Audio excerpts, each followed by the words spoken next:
The Hatters were a top dark horse candidate for the upcoming season, and their stellar performance against Peterborough on the opening day of the campaign did nothing but prove this fact.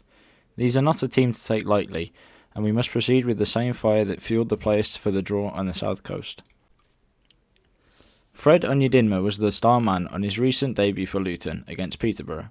Scoring once and directly setting up the other two, you could say that there is no other way he wanted his debut to go.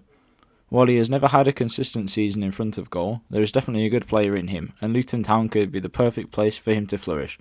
The 24-year-old only netted 3 times and provided only 2 assists for Wycombe last season in a run-in which saw them finish 22nd, and ultimately getting them relegated to League One. The versatile midfielder featured at left-back, defensive midfield, left wing and attacking midfield for Wycombe, but began his Luton career on the left wing, where I would see him continuing to play, particularly against West Brom. Alan Campbell is another new name through the doors at Kenilworth Road. Signed for an undisclosed fee, rumoured to be around $500,000 from Motherwell, it is a very good signing. The central midfielder is best described as a ball-winning, ball-carrying midfielder who travels from box to box. He's a classic style of central midfielder, operating perfectly for a robust midfield. The 23-year-old played 86% of the available minutes last season for Motherwell, so he's clearly full of energy and will definitely be a challenge for Mo and Livermore to keep a handle on. Here is how I would line up for the upcoming match. In goal, Sam Johnston. After being on the bench at Bournemouth, he has had 8 days to recover since then and will hopefully be fit enough to play.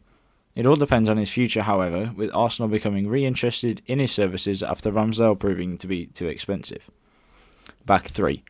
O'Shea, Bartley, Clark. With Ajayi seemingly out of favour and Kipre having a very poor debut, I can only hope that Matt Clark will come in and claim his spot on the left of our back 3. The very impressive O'Shea will slot in on the right and Bartley in the middle, being the commanding backbone of the team. A very strong setup, but I do worry about Luton players getting in behind our higher line, as it's a pretty slow 3. Furlong and Townsend. There will have to be an explicit reason for either of these players to miss out this year. They will be crucial once again, with both defending and attacking against Luton. Central midfield, Livermore and Mowat. 2 players here who will benefit wholeheartedly from a full Hawthorns invoice, initiating the press together and using their massive engines to operate through the middle expertly and to run the whole game. Wide players, Robinson and Grant. Robinson has earned his spot in the 11 this week and has also proved that he is going to be effective on the right hand side of the 3, which is where he played after the introduction of Matt Phillips and ultimately scored his goal. Colin Grant and Diangana are fighting for this other position, and while either player could take the spot, I think Grant will be played, as he fits the high-tempo style from the off more.